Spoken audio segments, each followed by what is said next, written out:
Area's Policing and Race Committee, our co-sponsors, the ACLU of Ohio, the Women's City Club, and the Urban League of Greater Southwestern Ohio. We welcome you to our law enforcement panel regarding policing and race. What is going well? What are your problems? What are your plans to improve things going forward? Our panelists will address questions posed by Timothy Vieser with League of Women Voters, Riley Taylor, Southwest Ohio Organizing Strategist with ACLU of Ohio, Alice Schneider of Women's City Club of Cincinnati. Questions will be followed by an open discussion led by Candra Reeves, Senior Director of Data and Analytics with Urban League of Greater Southwestern Ohio. I am Michelle Slee with League of Women Voters, and I will be your moderator this evening. A few housekeeping items.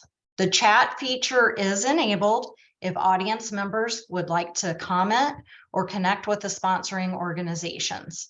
However, panelists will only be addressing the questions from the sponsors. Thank you for understanding. The first question will be addressed to each panelist in alphabetical order and will rotate down the alphabet with each subsequent question. Each panelist will have 4 minutes to respond to each question. This will allow 15 minutes for the open discussion. The session will be recorded by our tech team, Hope Fountain and Victoria Osterstreicher, and made available to view on the League's website. So without further ado, I'd like to introduce our panelists in alphabetical order. Hamilton County Sheriff Charmaine McGuffey, Warren County Sheriff Larry Sims, and Cincinnati Police Chief Teresa Thiege. For question number 1, Sheriff McGuffey, we will start with you, followed by Sheriff Sims, and then Police Chief Thiege. So Timothy Vieser, if you would please ask the first question. Thank you. Thank you, Michelle. So as we all know, the relationship between a police force and the community is crucial to the health of the community. In this first question, we'd like to ask you to discuss the progress you feel has been made in reaching the goal of more equitable and fair treatment in terms of policing and race. Please describe the improvements and talk about what influences and changes made this possible. We hope you'd consider elements such as recruitment, training, ongoing oversight, community input and involvement, funding, etc. in your response. Thanks very much.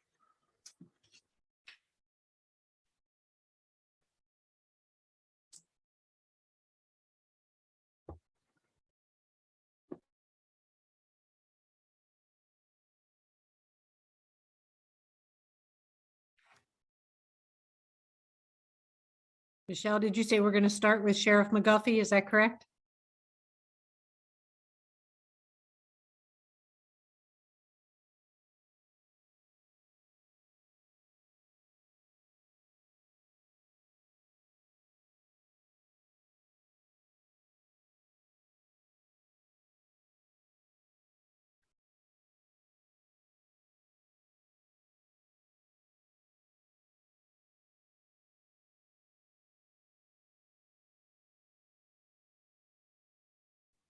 Sheriff McGuffey doesn't seem to be here.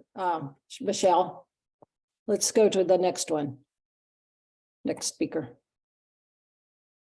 Well, good evening, everyone. My name is Larry Sims. I'm the Warren County Sheriff, and I appreciate the invitation to participate tonight. I want to start out by saying that I'm going to share a few things that are certainly not intended to disrespect anyone.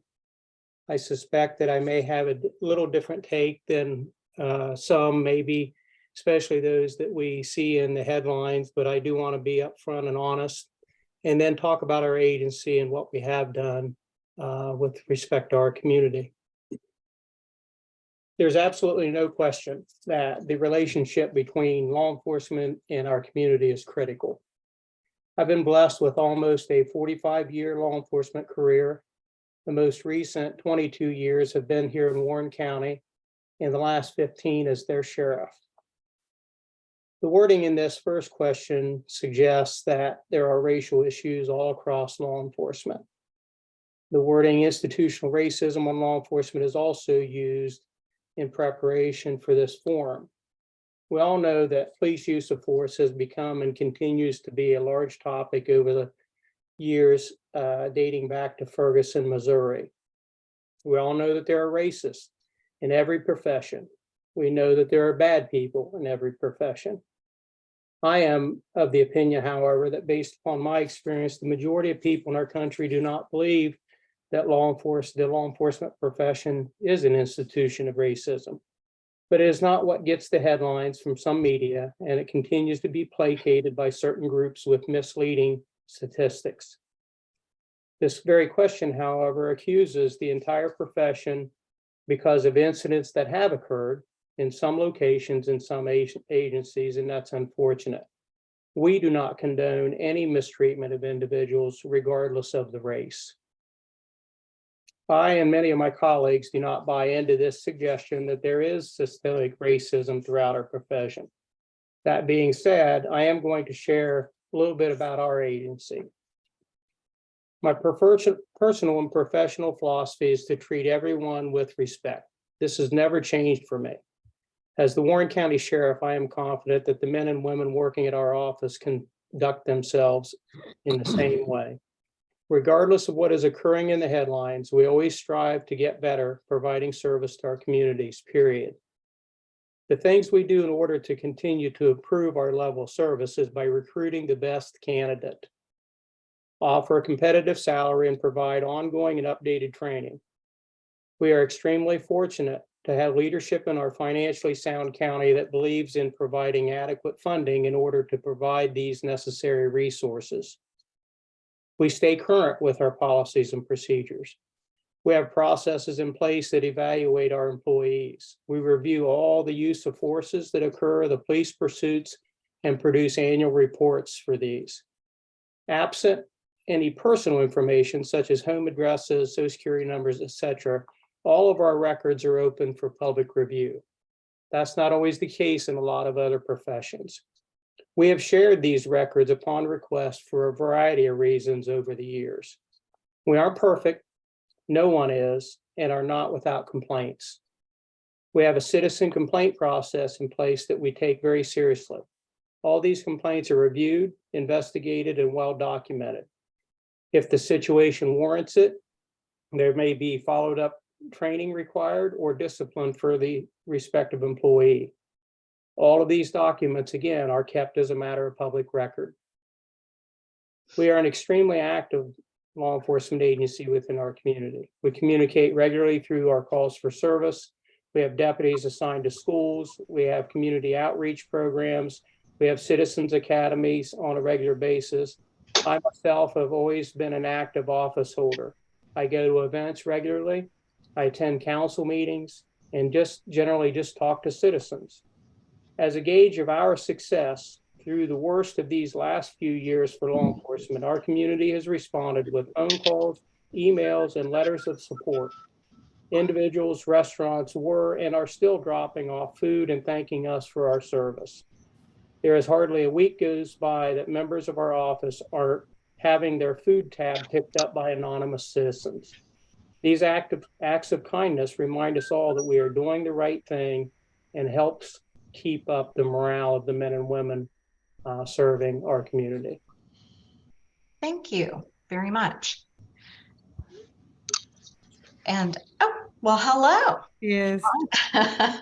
Don't worry. So you're messing up my alphabetical order here, but that's okay. We will go ahead with Police Chief Thiegy, and if Tim will repeat the question, if you can unmute yourself, because it was quite the trick. I apologize for that. Police Chief Thiegy, we'll go ahead with Tim's question again, and he is now unmuted. Thank you. So as we all know, the relationship between a police force and the community is crucial to the health of a community. In this first question, we'd like you to discuss the progress you feel has been made in reaching a goal of more equitable and fair treatment in terms of policing and race. Please describe the improvements and talk about what influences and changes have made this possible. We hope you will consider elements such as recruitment, training, ongoing oversight, community input and involvement, funding, etc. in your response. Thanks. Thank you, Tim. So yeah, you're absolutely right. The police community relation, the trust that the community has with their police department is the utmost foundation that gives us the authority to do what we do every single day. And so, everybody knows from this area, Hamilton County, Warren County, Butler County, some of the things that we've gone through in the city proper over the last 20 years. The civil unrest in 2001 was a pivotal moment for us. And out of that, something good really came out of that unrest, and that was our collaborative agreement. And we use that now as our guiding light, so to speak, on how we police in the city of Cincinnati. One of the tenets of that is that we will police in a bias-free manner. And so when I think of bias-free policing, I think of a multitude of ideas under that umbrella. You talk about recruiting. We really need to strive to have a workforce that represents the city of Cincinnati, the men and women, the demographics of the city. When you have a police department that looks like their community, they are less apt to have biases when policing those individuals, those residents. So from the recruiting aspect, we strive very hard to have a diverse workforce. From the training perspective, one of the biggest things, like I said, from the collaborative is the bias-free policing. We have ongoing OPATA required training. A lot of that is around bias-free policing, de-escalation, all of those types of topics that again, go under that umbrella that if you train the officers to work this way and ensure that they do, you hold them accountable to police in this manner. That's all good for the community. It's all what they expect of us, and we should be delivering to them exactly what they expect from us. Is it always going to be a positive interaction? No, but can we minimize any negative interactions to build that trust? Absolutely. We do it every single day, every call for service. The officers do their best. The other area where community trust, in my opinion, is extremely important is when I purchase technology, and nowadays there is so much technology out there for law enforcement. But when I look at a vendor and what they're proposing to sell us, I think about how would the community receive this? Would they think this is a good piece of technology for the police department to be utilizing in their community or not? And so oftentimes I will ask community members what they think of something. For example, right now, facial recognition. Until somebody can show me that facial recognition is reliable, I won't purchase it because I know the community doesn't trust it. And so they don't want me using it. Now, as time goes by and they can prove the efficacy of facial recognition, maybe that will change. So everything from our training to our recruiting and hiring to our purchasing, especially, like I said, technology, it's all based around community trust.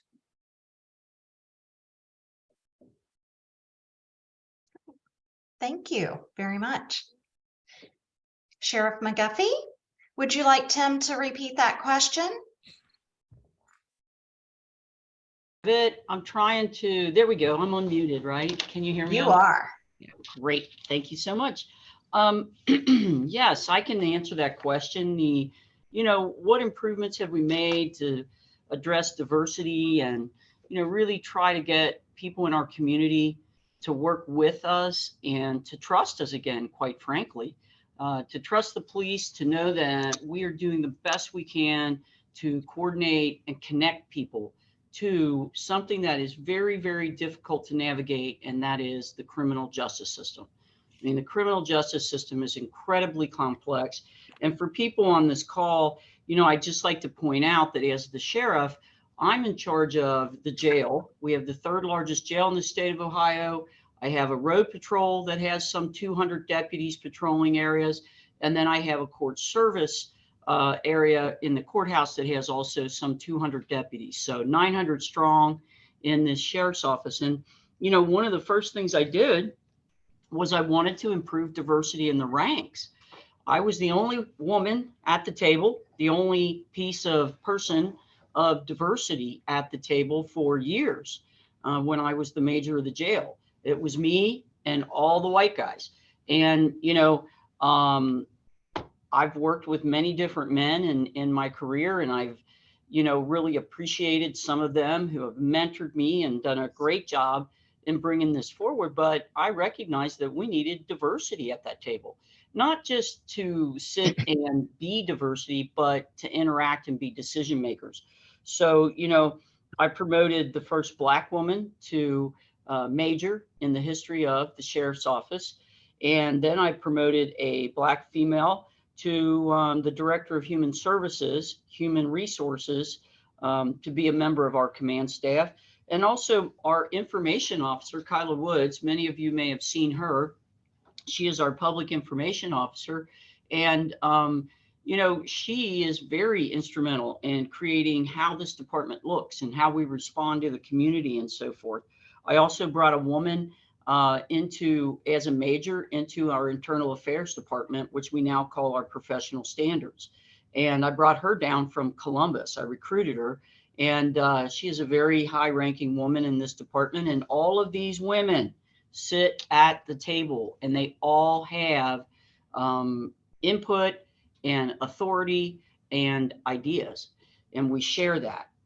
I created a mission statement, which includes accountability, transparency, dignity, and respect. This sheriff's office has never had a mission statement. We created that mission statement and we stand by it.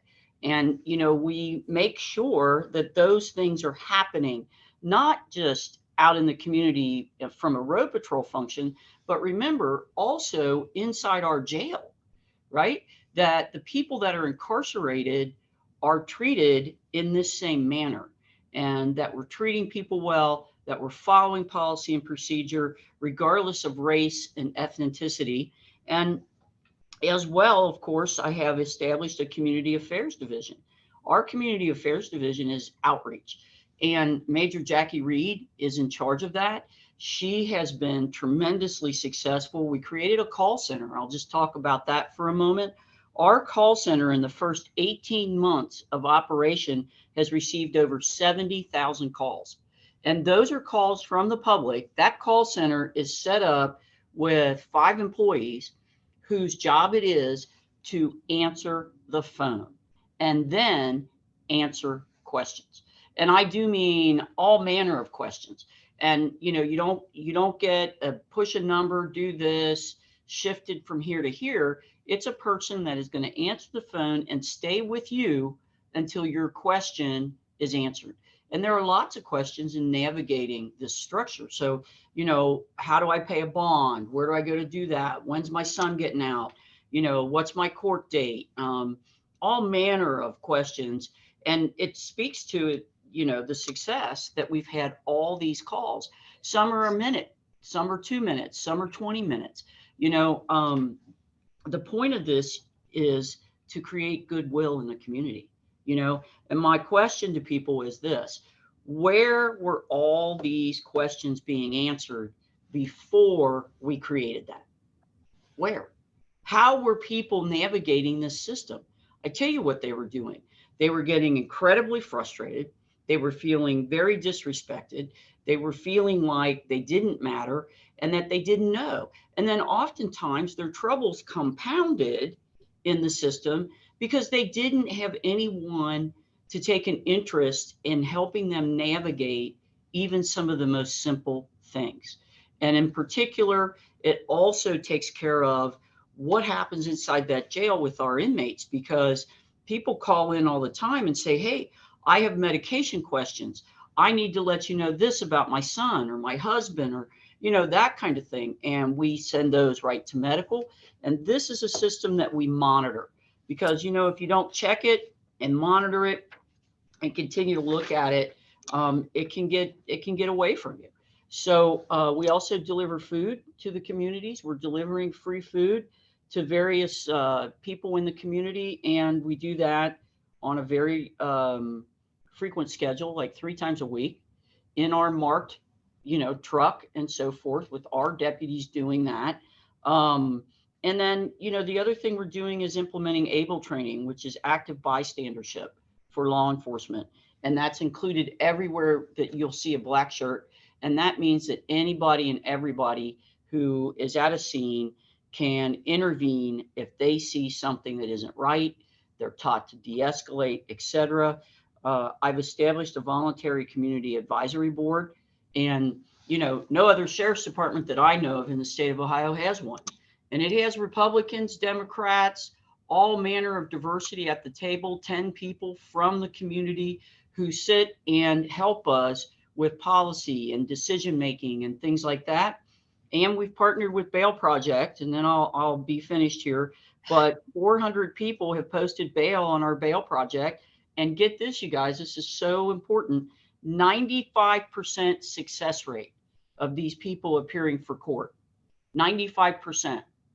And these are people that then it benefits their families, their, the taxpayers, because then we're not doing a whole lot of other things surrounding it. So those are some of the things we've been doing to engage. Great. Thank you very much.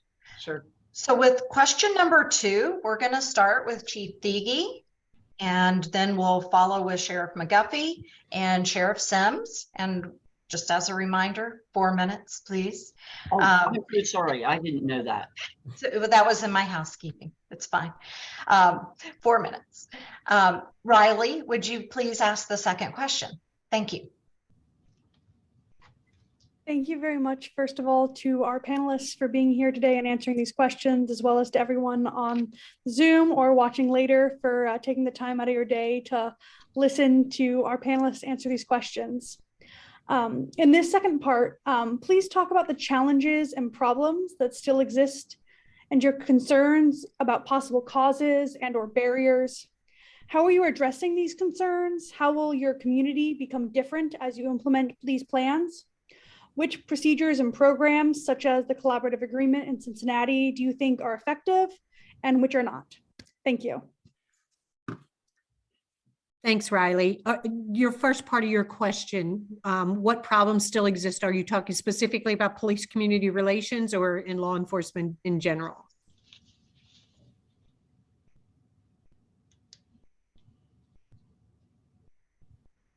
I think she means, go ahead. I'm sorry. Oh, I was just going to say that specifically this topic, this forum is around police community relations. However, those things impact all of law enforcement in general. So. Okay, great. Thank you very much. So what challenges do I think still exist between police community relations? It's very hard to put your finger on it, but we know that there are areas where we can improve in the way we deliver police service to the city of Cincinnati. We are never going to have 100% of the citizens supporting us and behind us. We will always have people challenging us in some of our decision making, which is good. It keeps us on our toes. I want them to challenge us. In the city of Cincinnati, we have the Citizens Complaint Authority, where citizens can go to file a complaint if they feel like maybe they don't trust the police department to make that allegation. And that's good. CCA keeps us on our toes as a representative for the city. And so I think all of those things are really good to keep us thinking about how are we delivering police service. We should always be thinking about, are we doing it good enough? Where can we improve? I think one of the challenges too that we see is, especially in today's day and age, things we've seen the last couple of years across the country when it comes to police community relations. And part of it is trying to keep the officers motivated to understand a huge percentage of the community supports what they do every day. Yes, the ones who don't support us might be the loudest and that's what they hear and things like that. But we need to constantly remind them they do have support to go out and do their job from the citizens, from the city administration, from the police department administration. And so that can be challenging to keep them motivated to keep going on and on, you know, especially before the George Floyd incident. If something happened 500,000 miles away, that was dealt with within that city. We really didn't feel the effects of that. That has all changed now. You can blame social media, you can blame the normal media outlets, whatever. But the fact is, 2020 taught us that this is a movement about law enforcement accountability across the entire country. It's not about one city. And so we also have to be mindful now of how are police conducting themselves nationwide, because it will affect us here at home also. Thank you. Sheriff McGuffey, would you like to reply? I would, thank you. So one of the concerns that we have is the fact that we do run a jail, third largest jail in the state. We have a very large budget for that jail. We have 1,200 inmates in here. Typically, that's our daily population. And we have a very aging jail. Our jail has been in existence, open 24 hours a day since 1985 is when they opened this place. And, you know, that's every door, sink, you know, toilet, shower, you know, laundry, everything you use in this jail has been used 24/7 all of that time. So we have some failing locks. I will say the prior administration did not pay attention to the infrastructure of the jail as far as fixing it and keeping it up to date. So that's something that we are certainly addressing. We've replaced elevators, we're replacing locks, and we continue to work to upgrade this jail and to keep the jail we have. You know, taxpayers don't want a new jail. People talk about it sometimes and say, well, why don't we just build a new one? It would be, the cost it's prohibitive. I mean, it's astronomical. And quite honestly, people don't want to build a bigger jail. And I don't believe we need one. I think we can improve the one we have and improve the services that we have in this jail, particularly in the way that we direct people away from jail when we can. The other issue we have is attracting and retaining skilled deputies. I mean, obviously everyone's struggling with that. Jail makes it, you know, especially challenging because honestly, people don't grow up wanting to work in a jail. And, you know, we have to advertise it. It has to be something that looks good for these guys.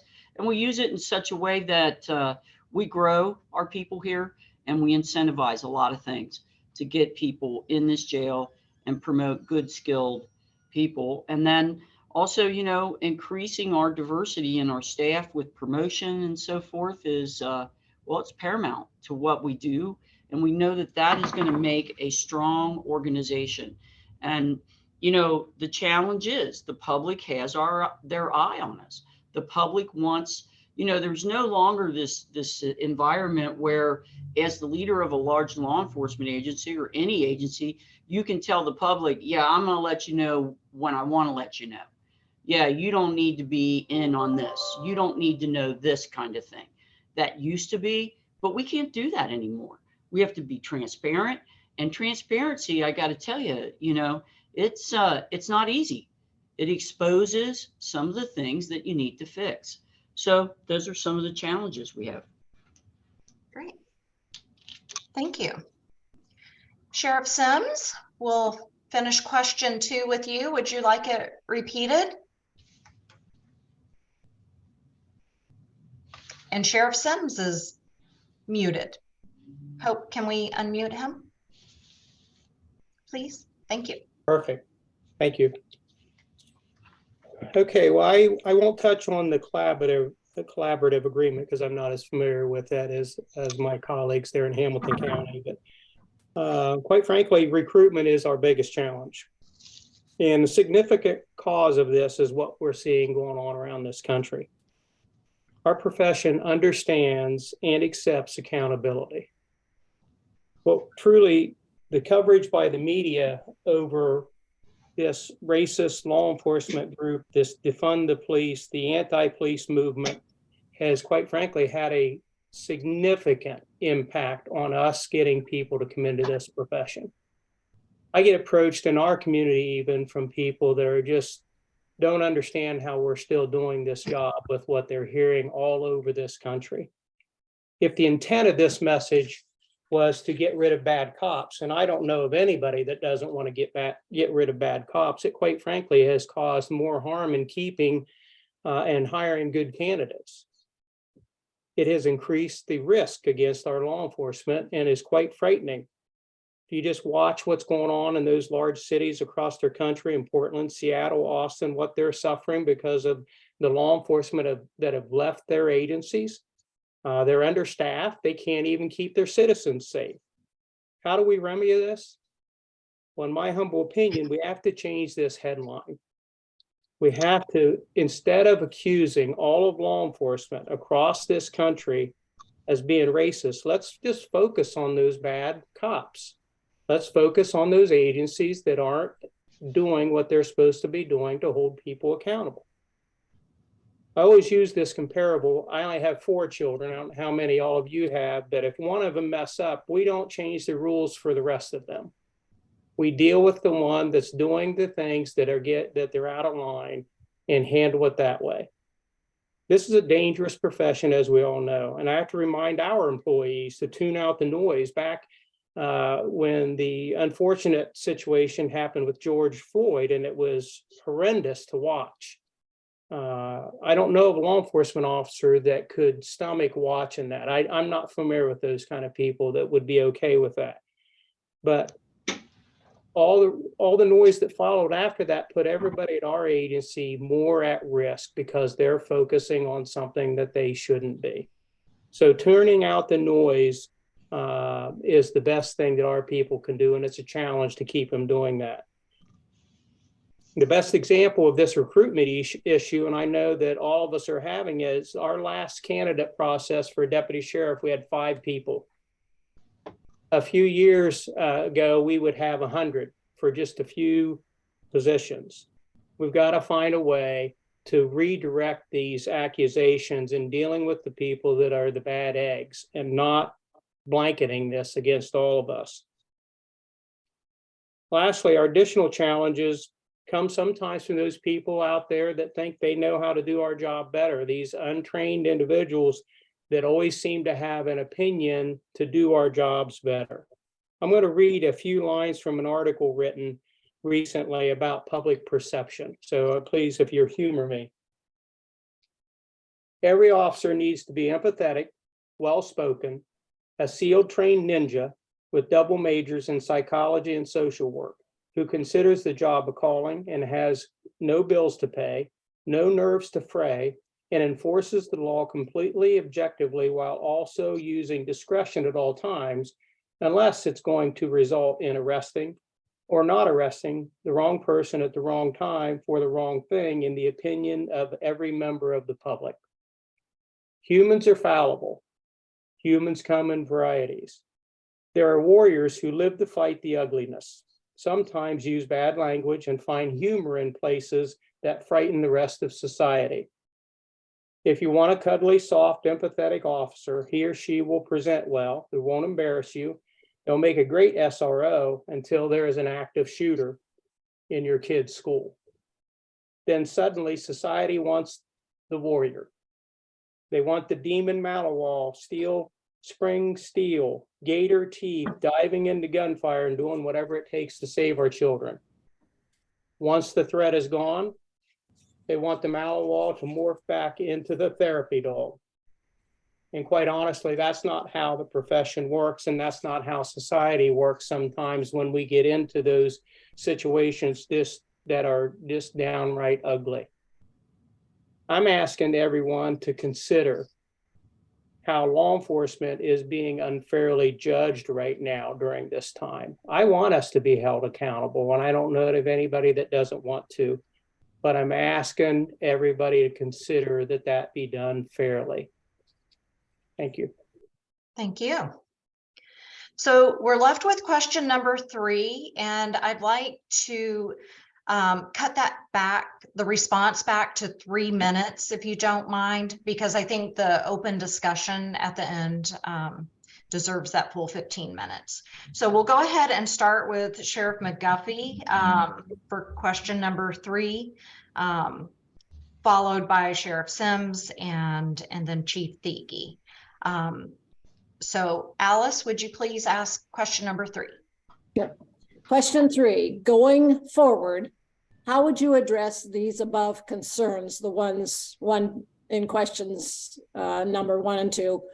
What are your current plans to make the necessary improvements in policing, race, and community relationships? What would you like to see happen in the next couple of years and on a more long-term basis? Thank you. Well, first of all, safety is our highest priority. Of course it is. I mean, we're law enforcement. That's what we do. And, we have to address that. And it is a task that we take very seriously. But by the same token, we can mitigate some of the bad feelings and bad relationships with the community when our law enforcement officers understand how people really feel. And when our law enforcement officers address that and address it openly and honestly, the best way to teach the public that we're not, every one of us, a bad guy and every one of us is compromised is to get out there and talk to people and create that feeling that we want to create, that, hey, you can trust us and we are good deputies. And we show it by, by speaking out when other deputies do wrong. When we see something going wrong, we step in, we put ourselves and our reputation and everything else on the line to say, hey, this isn't right. That's how you get rid of, the bad apples. And you have to have the courage and the leadership from the top to do that. We are revising our policies here at the Sheriff's Office. One in particular, use of force policy. We want to make sure that's done right and taught correctly. We also are revising different policies in that jail of how we treat prisoners who are incarcerated. That's a part of it too. Families are connected out here. That's a part of our access to the community as well. We're upgrading our aging technology, and everybody is increasing that diversity and continuing that good training for our deputies. We have, as I said, you have to keep your hand, in the game. And as, the supervisors, the sheriff, I mean, all that stuff comes down from the top. You change those attitudes and those cultures by what you say and how people watch you, comport yourself. And one of the things I'll also, point out to you is this vest and beard thing real quickly. All right. If you look around, your law enforcement officers, many of them, they're wearing beards and outer vests. And, there are places for that and times when that is very necessary in things and units and so forth. But now the average law enforcement officer in an average unit that isn't specialized wants to wear an outer vest. And I get there's different reasons. And the beard thing, well, that very quickly can get out of hand. I mean, how long can your beard be? What's it look like? Who's actually policing that? And when you walk around with that vest, and I've seen some officers, I mean, they are so loaded down, they look like they're going to kick in your front door. Is that an approachable officer? Is that somebody that a child, a woman, a person of color is going to, walk up in a dress? You look damn scary in that sometimes, in the way that you've let it look and what you do with it. We have resisted the vest. We have resisted the beards. We're going to continue to do that because our department is about service. It's about having our deputies look and be professional, but also be approachable and not, dressed as though, we're on a SWAT call out 24/7. So those are some things that we will do moving forward. Thank you. Sheriff Sims, please. And would you like that question repeated? No, I'm good. I have it in front of me. Oh, thank you. Part of this question was talking about the Policing Act of 2021, I understand. So To my knowledge, this bill did not become law. I did review the bill. All of us agree. I don't know, again, anybody that doesn't agree that racism and police brutality are absolutely wrong and do not have any place in our profession. The attempt to pass this Policing Act of 2021, though, was again one of those broad brush swiping that accuses every law enforcement agency. There's almost 700,000 law enforcement officers across this country. And so we unfortunately have seen a lot of these bad situations that have occurred, but it's such a small percentage of our profession. And all police departments, all communities aren't the same. We try to find a way and must find a way to be able to get the information to our communities. Our plan has always remained the same. And that plan is that we will always continue to look for ways to improve and work hard within our communities and treat everybody respectfully. When dealing with individuals breaking the law, we look at behavior and conduct, not race. When a law enforcement officer does something wrong in another part of the country, we have to put ourselves on high alert. And I think, as maybe the chief had alluded to earlier, those things that happen elsewhere now have a direct impact, or can, on our people here, right here in Warren County or Hamilton County.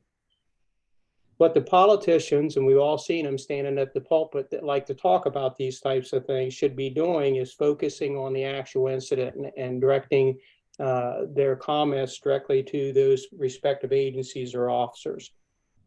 I don't know of any racial or religious profiling in our profession. Does it occur? It probably does. I'm not familiar with any of that. If it's discovered, then it should be dealt with harshly. Collecting data is what we do. We've always collected data.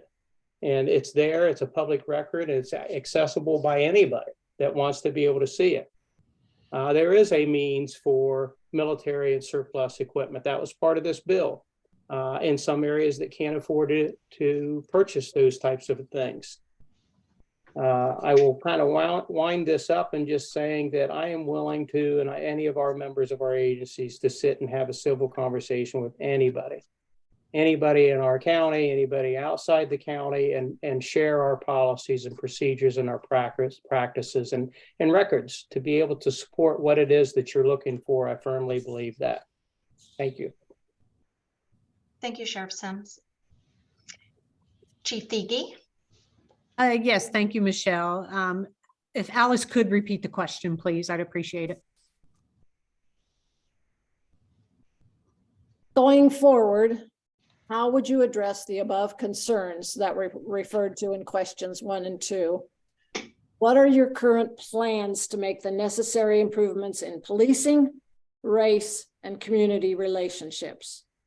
What would you like to see happen in the next couple of years and on a more long-term basis? Thank you, Alice. And I answered question 1 and 2, specifically question number 1 is, I truly believe we need to be held accountable. We need to be held accountable for the police services that we provide. We need to be held accountable for the uses of force. We need to be held accountable for transparency, and not just when things are going good for us. We need to be held accountable all the time. And, the true telling moments will be when you're transparent, when things not looking good, when something ugly happens. We need to stand there, own it, and be transparent about it. I think, and I'll go back again to the collaborative agreement. That is, I tell people all the time, that is our guiding principle. It is what we train our officers on. That's how to police in the city.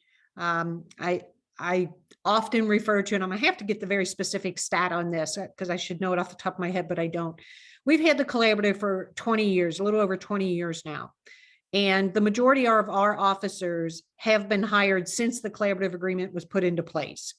And that is monumental to us because that is the only way of policing that they know. So there is no having to retrain or get them to shift their idea of how to deliver police services. So that's a huge benefit for us. One of the things I truly believe in is training. And I don't care if you're talking about self-defense type training for the officers.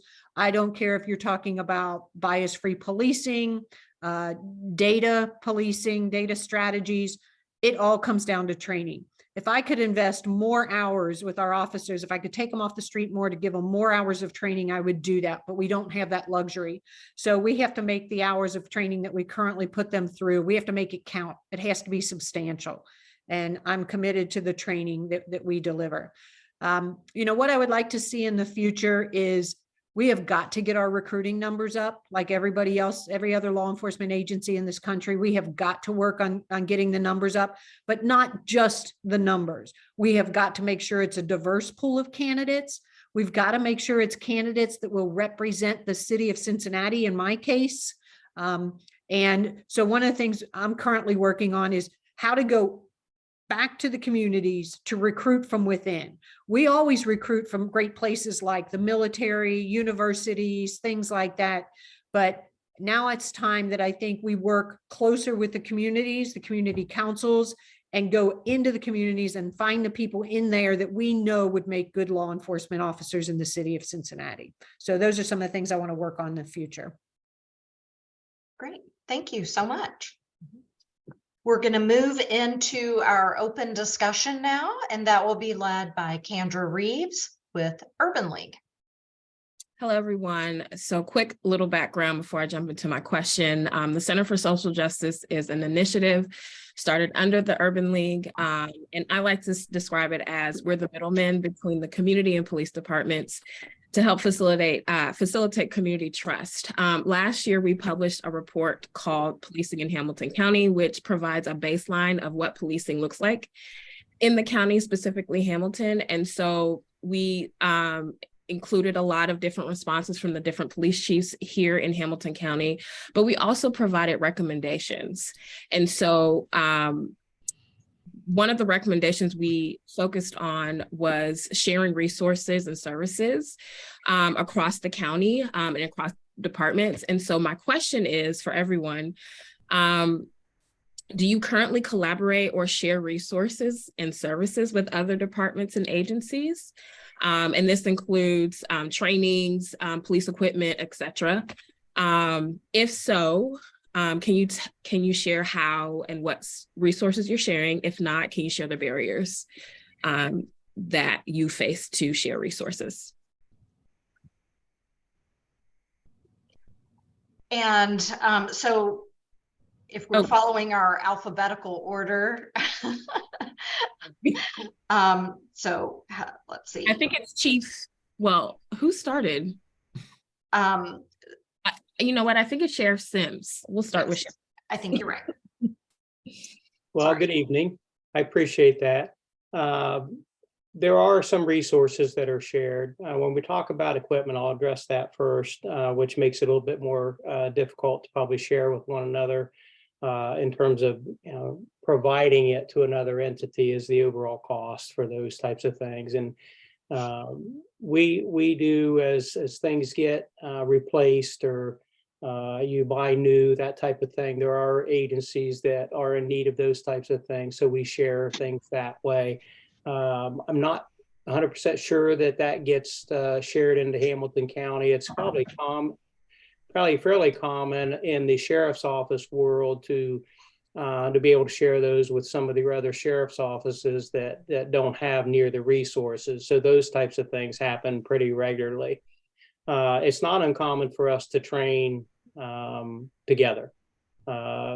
Those type of things will go in stages, if you will, or pockets, and probably with my Hamilton County colleagues, they can talk specifically about how they interact with local police departments. But we do that in our county with all the police agencies.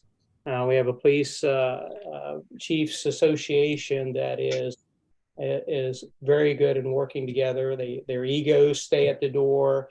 We realize that we are in a profession that is to be held accountable, and we expect that. But at the same time, we want to make sure that we're providing training, similar training. Because if you have, God forbid, some crazy situation that happens in the city of Lebanon that might warrant additional resources, then these men and women that respond to your residents, then they've been trained together. They've been trained how to handle things appropriately. We share that resource by putting all of them through the same type of training. As far as other resources, nothing comes to mind. We work regularly with each other on a daily basis. I know that there's been discussion about sharing, transporting of people from one location to another. If somebody's going somewhere with individuals from the jail, as an example, I know Hamilton County has a large jail. Those are types of things that would be pretty difficult to do together or to share. But honestly, that's probably all I have at this time. Chief, thank you. Chief DG. Thank you, Candra. So yes, we share in a multitude of ways. I think one of the most important one is we have mutual aid agreement with all the agencies in Hamilton County. And so that can come into use in many different ways. For example, we have during the nighttime hours here in the city of Cincinnati, we will typically have a canine officer working. Maybe some of our smaller jurisdiction doesn't have one working at night. So if they need a canine for something, all they have to do is call and ask. And because we already have a written agreement, we are able to share those resources immediately. So that's just one simple example of that, sharing of the resources. One of the other things I want to highlight is we will open our doors to our police academy to any agency actually in the state of Ohio that might want to send a recruit down to be trained by our staff. I firmly believe we have the best training in the state, if not in the country.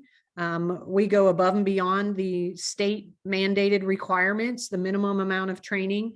We almost double those hours. And so we have an amazing facility with great staff, and we are happy to train anybody's officers, new hires that they would like us to train.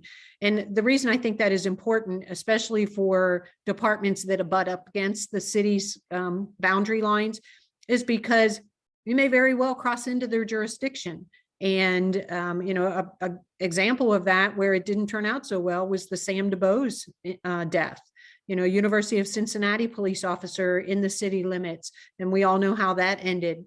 Ever since then, we have been training most of the new hires at the University of Cincinnati PD has been hiring. They've been going through our academy class. And that might not sound like much because it's the UC police department, but they're the third largest police department in Hamilton County. So it is a big deal to get them trained by our staff. And I think that's turning out very, very well for UC. One other thing where we share resources, and this might sound like it's a little odd to bring up on this topic, but we started about 2 years ago an officer wellness unit. It has just taken off like wildfire. And, we are making sure that our officers are well physically, emotionally, mentally, because they need to be well to be able to provide the proper police service. And so I say we share that resource because we started it. We were the first ones in Hamilton County. It was a huge success. And I'll let Sheriff McGuffey if she chooses to speak about it, but it has been such a good thing in our department that it's now expanded out into the county, and they have their own wellness representative that's taking that on for the county entities. So those are how we share some primary resources. Thank you. Sheriff McGuffey. Sure, absolutely. And I do appreciate that. The wellness part is something that's cutting edge. And, Cincinnati's been doing such a great job with it. And we are collaborating with them and learning as we go and doing some of our own good things with that wellness program for our officers. I will say that, beyond the task force that we have, and we have some joint task force, our RENEW, Regional Narcotics Unit. We have some heroin response units that are mixed units with other police departments. So we do try to collaborate and embed people in various special tasks together, the city as other people. Something else that we do, we have drones now. We are creating a very robust drone system and drone unit, I should say. These officers, our goal is to have a drone in the trunk of every car and have every officer certified to use that drone.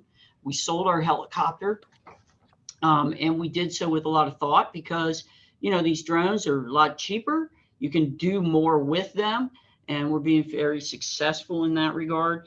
The other thing I'd like to notice or mention to you all is our new gun range. You know, we're looking to build that new gun range, and that's going to be a collaborative with Cincinnati Police Department and the Hamilton County Sheriff's Department. I'm sure there'll be other, you know, law enforcement agencies that join in, but it helps the community overall. It's going to take that gun range from the backyard of Lincoln Heights and so forth, where people have been complaining about that for decades. And it's going to put that gun range together with us in a spot that we are not going to have community pushback. And the community is going to understand that we're listening. So I think that's great. And we also, for smaller departments, help with their investigations. Thank you, Sheriff McGuffey. Mm-hmm. Well, thank you, panelists. Thank you, Sheriff McGuffey, Sheriff Sims, and Chief Thigi. Thank you, audience, for being part of this conversation. Thank you to all of our co-sponsors that asked questions, and we are ready to wrap this up on time.